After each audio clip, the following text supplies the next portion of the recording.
number one, hindi ibig sabihin na kung yung material na nakuha mo sa champion, magja-champion ka din. Kailangan mo talaga ng sipag, tiyaga at saka pagmamahal talaga sa pagmamanok.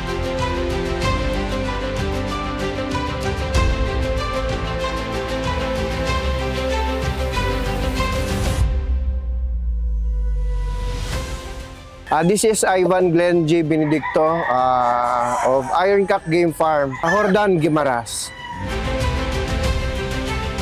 Actually, yung grandfather ko, biyahidor siya ng manok sa Bacolod dati. So, bata pa lang ako, exposed na ako. Namimili kami ng mga manok sa farms and backyards. After nun, bata pa lang ako, so napahilig na talaga sa manok. So, after niya mamili ng manok sa Bacolod, ako yung nag-aasikaso ng mga manok. At very young age, talagang exposed na tayo sa pagmamanok. At saka sinasama niya rin ako ng pag-deliver ng manok going in Manila. Actually, nasa field ako ng forwarding sa Manila. So, doon ako nagtatrabaho as a sales executive, at the same time operation manager tayo ng forwarding company. Actually, ito yung bagong farm. Before kasi doon lang sa bahay namin, kailangan natin mag-expand. Actually, hindi pa nga masyadong tapos yung farm. Mag-1 year pa lang kami dito by October. So, medyo madami pang inaayos. Grabe kasi ito, halos malagubat na talaga siya. So, yun, puputulin talaga natin yung mga kahoy, mga damo, talagang isa-isa. I mean, libo-libo na kahoy na bubungkalin mo. Kaya nga sabi ko kung hindi lang para sa passion na to, grabe, sobrang hirap ang pagdadaanan mo talaga. Ito talaga yung signature talaga natin, yung mga kanawayon. Actually, yung manok dito, kanawayon, and hatches. So, more or less, doon lang ako umikot-ikot. Nag-i-introduce din ako ng ibang line. So, ngayon nga, meron tayong konting sweaters. So, pagbigyan tayo ng mga kaibigan ng mga material. So, I'll try to breed this breeding season. Yung pinakauna talaga nito, since nung nag-decide na nga ako na umuwi from Manila, going back in Guimaras, nung pagpunta ko dun sa tsuhin ko, meron ako nakitang yellow-legged na kanawayon. So sabi ko nga ayos, kasi yung particular naman ako is 4 times winner. So naiwan pa yun ng namayapa kong lolo. So nag-decide ako na mag-breed, kaso isa lang lalaki. So, I decided na bumili ng mga kanawayon sa mga breeder talaga ng kanawayon. Which is, yung una ko talagang nakuhanan, si Boss Ching Dipolog. Tapos sunod kay Lope Dorado. Nakakuha din ako ng kanawayon ng white-legged kay Engineer Alvin Cuan. So, yun yung pinag-mate ko. Through the years, kung sino yung family na nag-score talaga sa laban, at saka maganda talaga yung pagkapanalo niya. So yun yung minintain ko. At ginawa ko sila ng different families ng kanawayons. Actually, lang naman yun siya, first tag lang naman siya. Pero kami dito sa farm, very proud kami kasi literal na leftovers talaga na manok. Leftovers talaga siya. Yung isa nga doon, actually minalaban kami na kanawayon. Price yun sa pinarapol ng anak ko. Kasi yung nanalo is Indonesian. Gusto niya malaki manok. So pinalitan namin ng malaki manok. So naiwan yung particular kanawayon na yun. Tapos the rest yun yung mga gray, yung mga throwbacks ng kanawayon. Nasamahan ng swerte. Very convincing talaga yung mga panalo nila. Actually, siguro kung ano mo talaga sa pagmamanok, sa ngayon, it's around like 6 years ago. Ako nag-start na mag-breed, na pakonti-konti. Pero yung volume na siguro, around mga 4 years ago, yung medyo madami na talaga tayong na-produce. Actually talaga yung una yung pag-aalaga talaga ng sisyo. Yun yung naging problema talaga natin. So through experience at saka tulong ng mga kaibigan nating breeder, dahan-dahan tayong natuto. So nag-breed tayo ng 400, the following year nag-breed tayo ng 700, 1, 2. At last year actually nakapag-produce tayo ng mga 2,200 na sisiyo. Actually, ako kung maano mo, parang ako na yung from my grandfather, parang ako na yung nag-first generation kasi sa anak niyang lalaki, hindi naman talaga napahilig ng sobra sa manok. So ako na, actually 4 kami na lalaki na magkakapatid, pero ako lang yung medyo napahilig talaga sa manok. Honest to goodness lang talaga, yung, kaya nga nung at that time nung nagtatrabaho ako, at the back of my mind, yung dream ko talaga na magigihan ko talaga magtrabaho ng todo-todo. Kasi eventually gusto ko talaga mag-farm. So itong pagmamanok at saka ito yung farm, dream come true na to para sa akin na-achieve ko. Sayang lang nga, nung na-achieve ko na to, wala na yung lolo ko. Sabi ko nga sana, kung buhay pa siya, siguro magiging super proud siya sa akin.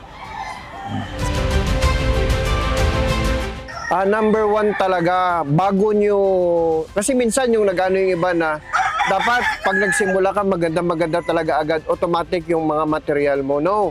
Para sa akin, yung una mo talagang ihanda, yung lugar na paglalagyan mo ng manok. Facilities mo na.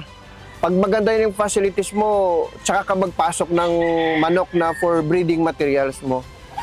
Kasi aanhin natin yung breeding materials na maganda, kung wala ka naman ng facilities na paglalagyan ng manok mo or mapapalaki mo yung sisyo mo na maganda.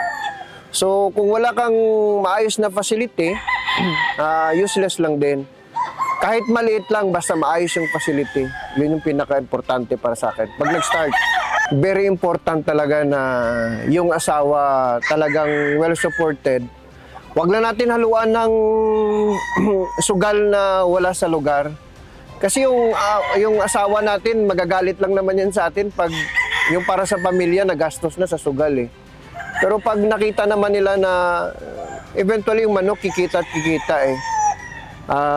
Kaya magbuhay ng pamilya, kaya magpaaral ng 8 anak, yung pagmamanok. Actually talagang number 1 talaga sila na kasi sila yung nag-aalaga eh. Kaya actually ako, kahit andyan sila, everyday nasa farm talaga ako para ma-monitor lahat-lahat. I-train talaga natin ng todo-todo yung mga tao natin. Kasi ngayon, marami namang mga magazines, videos. So gumagawa kami ng group chat. Tapos pag may nakita kong tingin ko na makakatulong at saka madagdag idea sa kanila, sinesend ko yan doon sa kanila para at least maano talaga sila.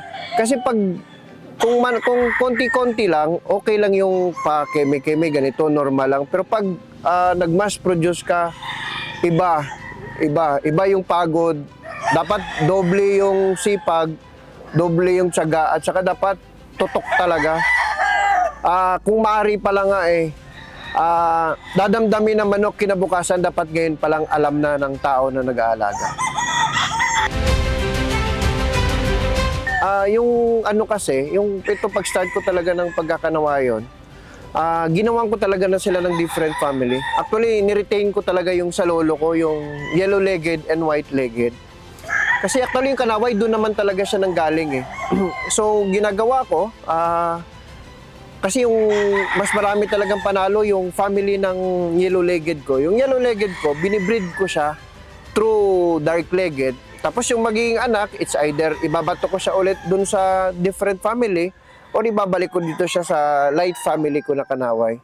So ganun lang ginagawa ko, ikot-ikot lang sila. Nagpapadami ako nito ng isang particular na blood, tapos pinapasok ko siya doon.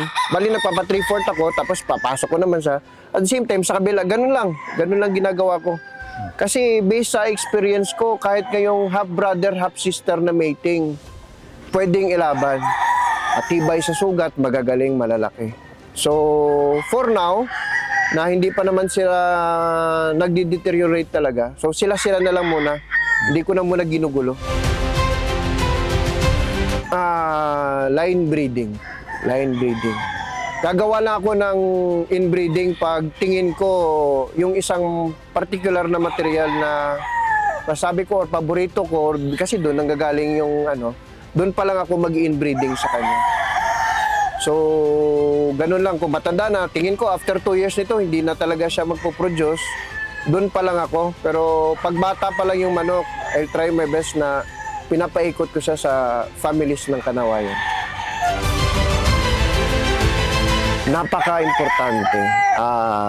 Kagaya sa akin, actually, isa ako sa parang nung nag-open yung Game Fowl Expo, yung pinakauna, nagtatrabaho, nag-work pala ako sa Manila. Andun ako. So, ikot-ikot ako doon. Since na-employee nga tayo, yung pera natin talagang konti lang. There was one time na may nakita kong isang stag. Tinanong ko nga na 10,000 pesos. Yung pera ko is only 3,000 pesos. So, yung ginawa ko, nagtambay ako doon. Kasi isip ko na baka mamaya pagkatagal-tagal, hindi mabenta at saka ibenta na mura. Pero dahil nga sa ganda ng manok, nabenta siya. So, from then, sabi ko nga, magtatrabaho ako ng mabuti para eventually magka-farm ako. So, after ilang years, actually last year, I'm very thankful and happy. Alam mo yun, nung pagpunta ko sa expo, parang tutulo na yung luha. Yung parang naisip ko noon, ako yung tumitingin na hindi makabili. Pero dumating din sa point na ako na pala yung nag-expo.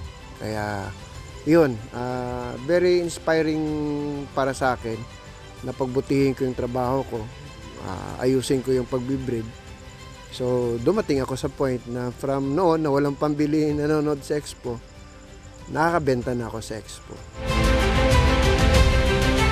Ano lang naman yun kung gusto nyo talaga, una-una, i-ready nyo muna yung budget nyo. Kasunod yung paglalagyan ng manok. Tapos dapat handa talaga kayo kung yung nyo, focus nyo na sa pagmamanok talaga. Ready nyo muna talaga yung number 1 is yung lugar. Yung paglalagyan ng manok. Tapos dapat talaga may passion tayo. Hindi kesyo na ito yung uso, makikisabay ka din. So, kung maaari, 2 or 3 bloodlines lang, tutukan nyo muna. Tapos pag once na successful na kayo doon, kung gusto nyo magpasok na ibang bloodlines, yun, pwede naman kayo magpasok. Introduce nyo naman na bago. Pero kung maaari pa, tutok ka lang muna talaga sa 1, 2, o up to 3 bloodlines lang muna. Yung pagsusugal, okay yan kung lagi ka naman nananalo. Pero pag hindi naman, or bawi-bawi ka lang, number 1 kasi doon, yung unang-unang maapektuhan doon is yung family mo. Pag napasobra ka sa sugal. Number 2, kung may mga manok ka, anong igagastos mo sa pagmamanok mo? So, para nga sa akin, ito yung isang example ko. Manalo mo ako ng 100 or 200 or 300,000 pesos, maubos lang din naman yan sa gastusin sa farm Pero pag natalo ka ng 30,000 at saka may gagastusin sa farm kinabukasan at saka wala ka ng budget, laki ng problema mo. Masakit sa ulo yun. Kaya kung maaari, minimum lang. Pag nanalo na yun lang. Yun yung minimum na yun. Kung gusto kong palakihan, yung panalo lang din ng minimum ko, yun lang din isusugal ko. So, more or less, ganun ako. Magsimula ako ng 5-5 lang. Tapos 11, 22, 44. Manalo pa siya di 88. Ganun lang. Hindi naman natin masigurado na mananalo tayo Pero kahit malaki ng sugal natin, kasi sa kakaroll natin, pag natalo tayo, 5-5 lang yung matatalo mo. So, ito yung sinasabi na at least kung natalo ka man, kaya mo pang umiti. Hindi ka malungkot. Yan lang. Actually, backyard pa lang tayo noon. Talaga yung tulong na nabigay ng Pure Breed, hindi ko talaga makakalimutan yun. Hanggang ngayon, yung profile picture ko sa Facebook ko, sa dalawang Facebook ko, gawa ni Pure Breed yun. So, very thankful and happy ako na, alam mo yon, kahit noon na wala pa tayong pangalan, napansin at nabigyan. At least hindi ko rin sila na-disappoint. Andito na rin tayo sa stage ng medyo maayos na tayo na nagmamanok talaga. Tsaka napalaki natin. At doon naman sa mga gustong bago magsimula mag-breed, talagang focus kayo sa breeding at saka proper recording. Dapat number one talaga yung proper recording talaga, tsaka proper marking. Kasi pag nagre-record kayo, masusundan nyo kung sino yung mga pamilya na nagpapanalo eh. So, doon tayo mag-focus at saka yun talaga yung papadamihin natin ng todo. Hindi yung kung ano yung bago, papasok ka, ganyan. Tsaka number one, hindi ibig sabihin na kung yung material niya nakuha mo sa champion, magja-champion ka din. Kailangan mo talaga ng sipag, tiyaga at saka pagmamahal talaga sa pagmamanok. Yung passion mo talaga, ibigay mo ng todo-todo talaga.